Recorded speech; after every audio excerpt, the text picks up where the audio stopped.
dashing children's hopes, turning Isiah Thomas's Olympic dreams into a nightmare, and showing his fans that they risk a world of pain if they try and give him a high five. Michael Jordan's beloved by millions, but definitely not everyone. Together, Scottie Pippen and Michael Jordan fashioned their own twin infinity gauntlets by winning half a dozen championships. But a matching set of hardware does not necessarily make a friendship last. Pippen has aired his grievances with Jordan a few times over the years, and one of his big criticisms of his fellow Hall of Famer is that he's not a team player, at least off the court. In his memoir, Unguarded, Pippen spills a great deal of ink, sharing his thoughts about Jordan's involvement in the 2020 Chicago Bulls docuseries The Last Dance. Pippen believes that it was an exercise in self-aggrandizement for Jordan, who would only agree to participate in the project if he essentially got to control the narrative. In his book, Pippen writes, "I was nothing more than a prop. His best teammate of all time, he called me. He couldn't have been more condescending if he tried. Each episode was the same. Michael on a pedestal. His teammates secondary. Smaller." Pippen later took aim at Jordan's prowess on the court as well. He was a horrible player. He was horrible to play with. He was all one-on-one. He's shooting bad shots. In 2023, Make-A-Wish praised Michael Jordan for gifting the charitable organization with $10 million, the largest donation it has ever received. However, Jordan once got called out for not doing enough to make a difference in the lives of his youngest fans. In a 1992 MTV interview, Tupac suggested that Jordan's actions would speak louder than his wallet, saying, "I have never seen Michael Jordan in the hood. Let's see Jordan come down to the inner city, just a parking lot, and just shoot the ball with the kids. Bet you that would change their life." But maybe Jordan and kids aren't the best mix. He was presented with an opportunity to make a lot of children happy in 2016, when he and fellow NBA great Chris Paul made a special appearance at a flight school summer camp. Paul made a wager with Jordan. He would take shots on the basketball court where the campers were gathered, and if he missed 3 of them, the kids would all get a pair of Air Jordans. Being the fierce competitor that he is, Jordan didn't purposely brick the shots. Instead, he let the campers down by making every one of them.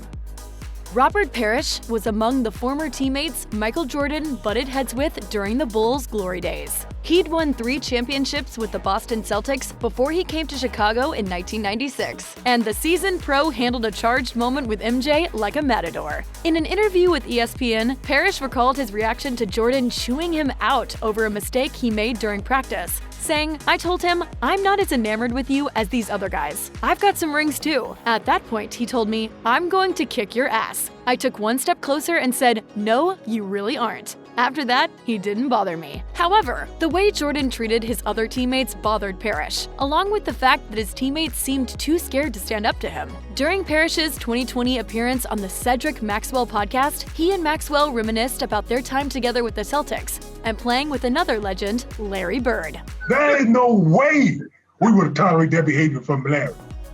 According to Michael Jordan, his feelings of bitterness toward Isiah Thomas stem from the former Detroit Piston player's refusal to shake hands with him when the Pistons lost the Eastern Conference Finals to the Chicago Bulls in 1991. "There's no way you can convince me he wasn't."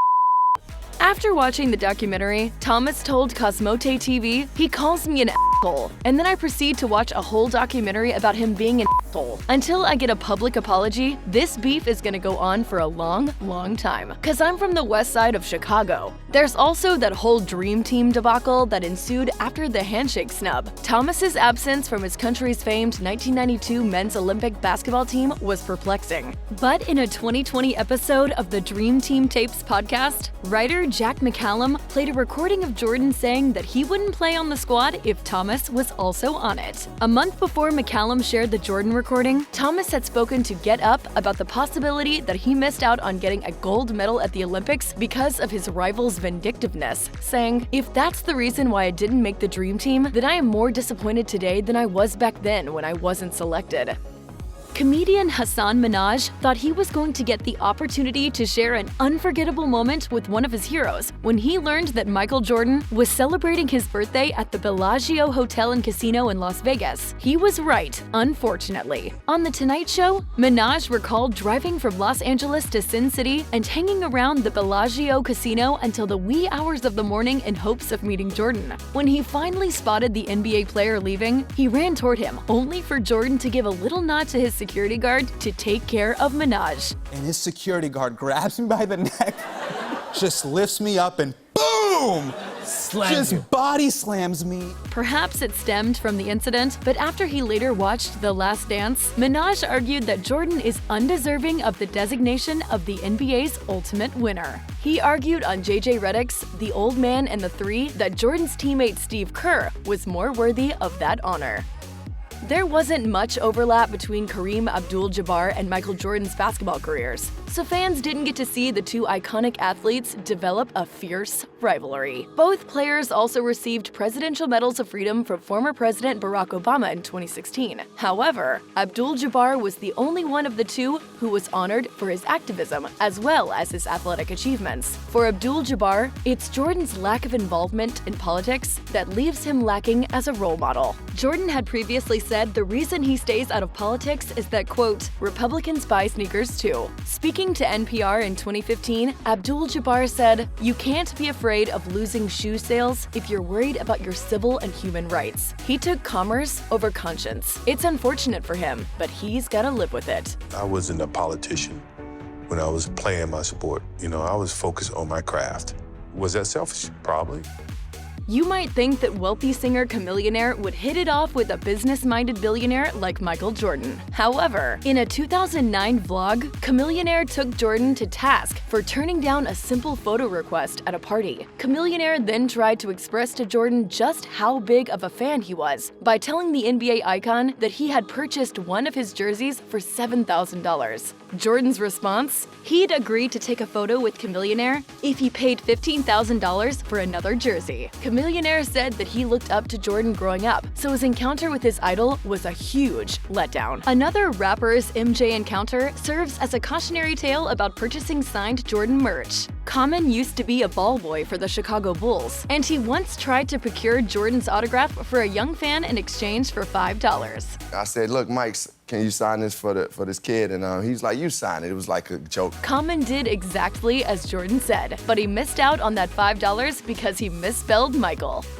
The sport and reality TV worlds collided in January 2023 when Scottie Pippen's ex-wife, the Real Housewives of Miami star Larsa Pippen, made her relationship with Michael Jordan's son Marcus Jordan Instagram official. TMZ asked Michael if he approved of the pair dating in July 2023, and the Jumpman's response was an adamant and simple no. Marcus and Larsa later discussed Michael's public disapproval of their relationship during an episode of the podcast that they started together, Separation Anxiety with Larsa Pippen and Marcus Jordan. While Marcus insisted that his dad's response to TMZ was in jest, Larsa didn't agree that it was just a harmless joke, saying, "I didn't think it was funny. There's nothing funny about it. I was kind of embarrassed." Larsa's humiliation was compounded by her previous assertion that both her and Marcus's family members had made their peace with the relationship. Putting Larsa in such an awkward position was certainly not a great way for Michael to win the favor of his potential future daughter-in-law. Though that may not matter anymore, as Marcus and Larsa split in February 2024.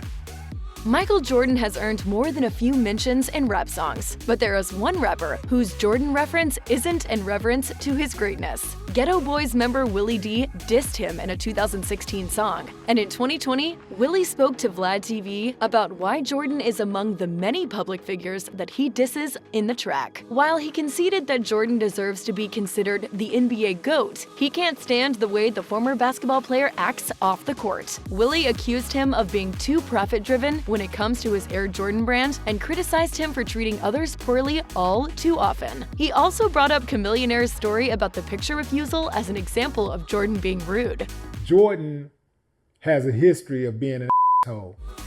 Despite being rivals on the court, Michael Jordan and Phoenix Suns great Charles Barkley struck up a friendship. They had a falling out, however, after Barkley criticized Jordan's management of the then Charlotte Bobcats during a 2012 appearance on the Waddle and Sylvie show. Afterward, an incensed Jordan called Barkley, "That's the last thing I heard was mother to you. You're supposed to be my boy and blah, blah. The former friends stopped speaking afterward, but Sir Charles said that he and his heiress were keeping their decade-long feud quiet and civil. When he appeared on 60 Minutes in 2023, Barkley defended his decision to publicly pass judgment on Jordan in 2012, arguing that it would have been unfair of him not to share his honest opinion of Jordan's leadership skills, just because they were friends. Barkley is, after all, an NBA analyst. Barkley also said that his former pal's talent doesn't give him the right to be a jerk. This is one instance where a Jordan critic would like to bury the hatchet. Barkley said, however, that he would not be the one who extends an olive branch, explaining, "I got an ego too."